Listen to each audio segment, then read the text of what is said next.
everybody, Erica Serwin here from Peak Buckaroo Designs.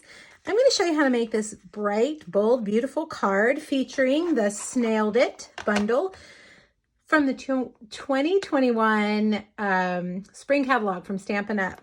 It features that cute little snail as well as some of our basic masks. I'm also pulling in Circle Celebration, this stamp right here. And on the inside, look at that. I've even cut out a little banner, which I'm going to show you in just a second. All right, well, let's get started. What should we do first? I think we'll do our snail first. I like to color with Stampin' Blends. And if you click on the link, you'll see in my blog, on my blog post, that I have two other projects that I did color with Stampin' Blends. But I thought, let's change things up and let's color him with watercolor pencils. I haven't used watercolor pencils in a while, and it's really a fun way to get that kind of watercolor look without the mess. So I'm going to stamp him in Stays On because we're using water. We need to use an alcohol-based ink. So I'm using Stays On. And we're going to color with, let's see, we've got Gorgeous Grape, Granny Apple, and Daffodil Delight. And I've got a paper towel here to use my water painter so that I can kind of run the water through, get it nice and wet, and I can clean it off as well. Okay, let's start with his little body. I'm gonna just color him, and these are just colored pencils. You'll see when you use them that they look just like colored pencils.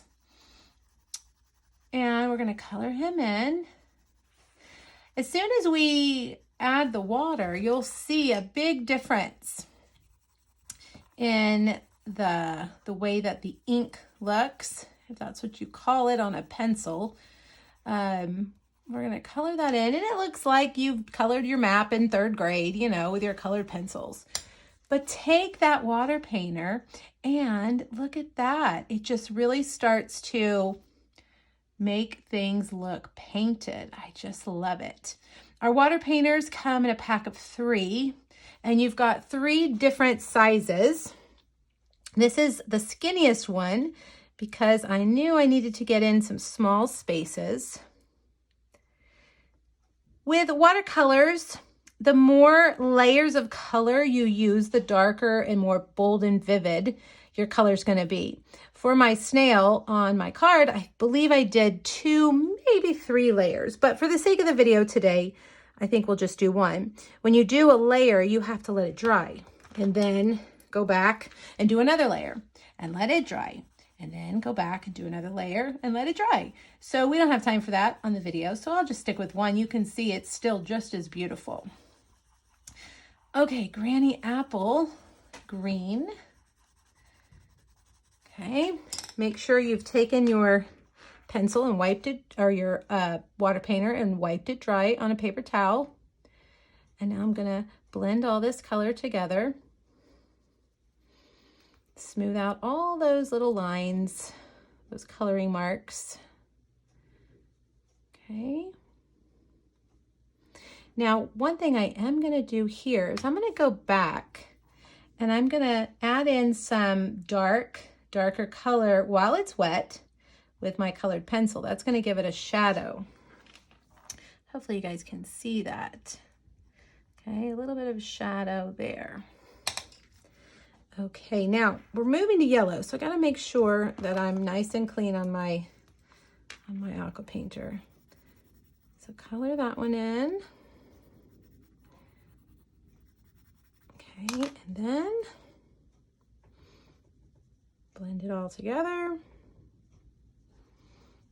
And the last one, we'll go back to Gorgeous Grape.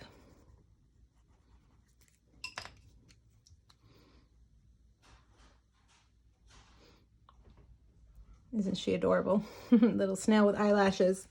Okay, I'm going to set that aside. You know what? I'm going to come back. I can see that we need just a little more color right here. You can color when these are wet.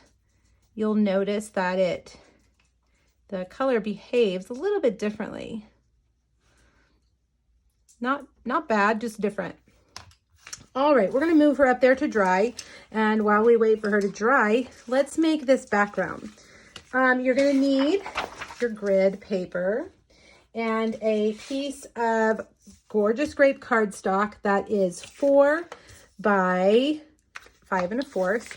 I'm going to put a little bit of adhesive right here to hold it down.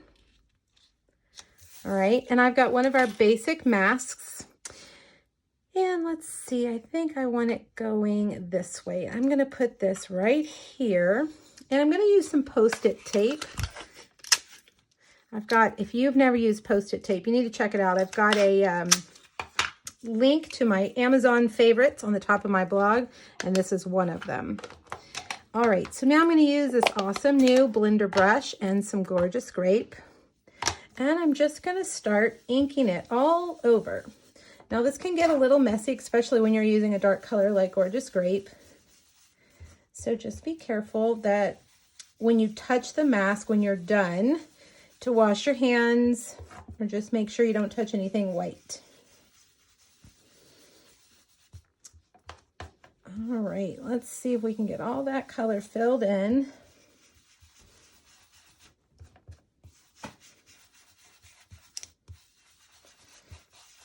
All right, let's make sure that stays down.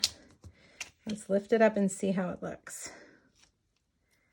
Pretty good, pretty good. All right, now I'm going to peel that off and move these out of the way.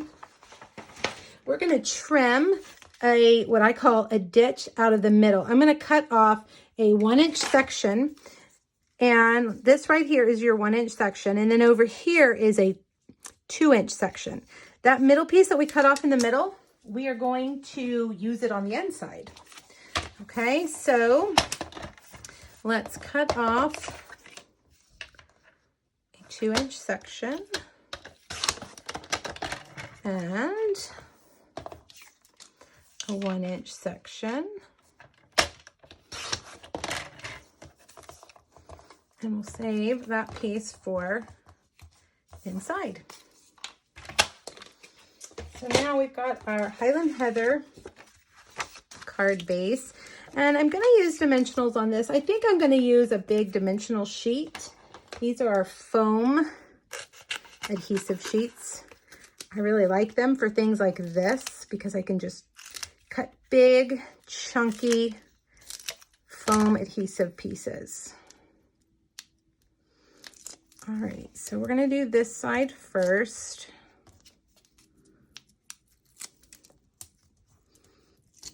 Okay, we'll put that over here.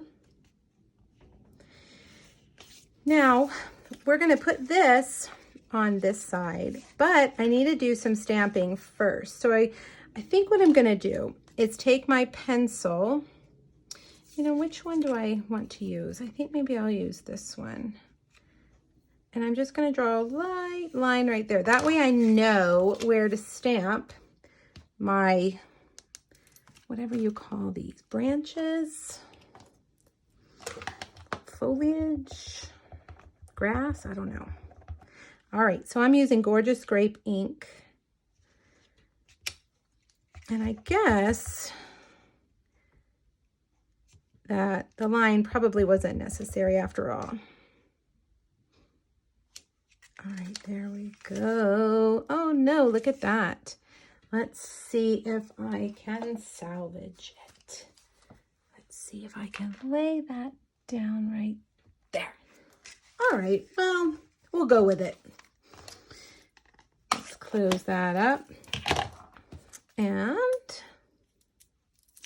we'll put a dimensional there and a dimensional down here. And we're going to put this overlapping those stamped images. Now I have already cut out a little postage stamp that is from the Snailed It dies. I love it. And I need regular dimensionals now. And we're going to kind of sandwich or straddle that ditch that we made right there.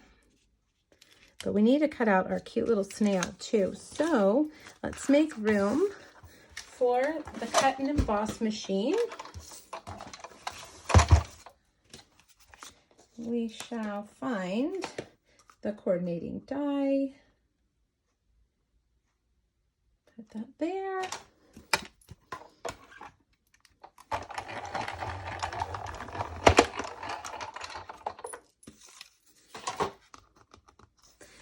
Run that through. We've got that done.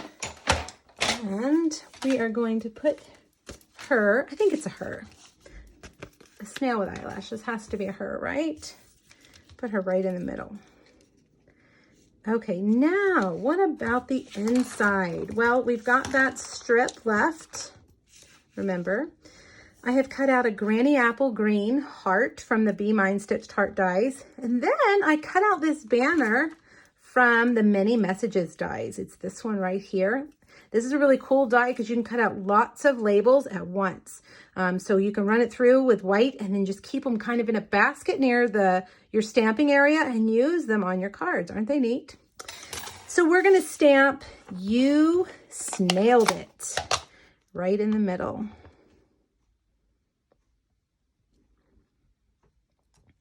There we go, in Granny Apple. And now let's put this all together.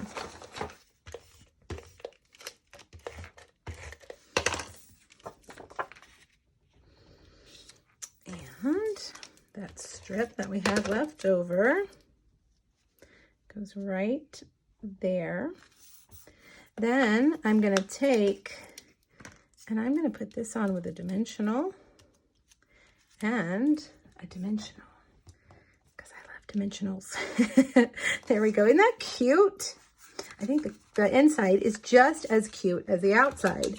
Now I decided to put on just one more thing.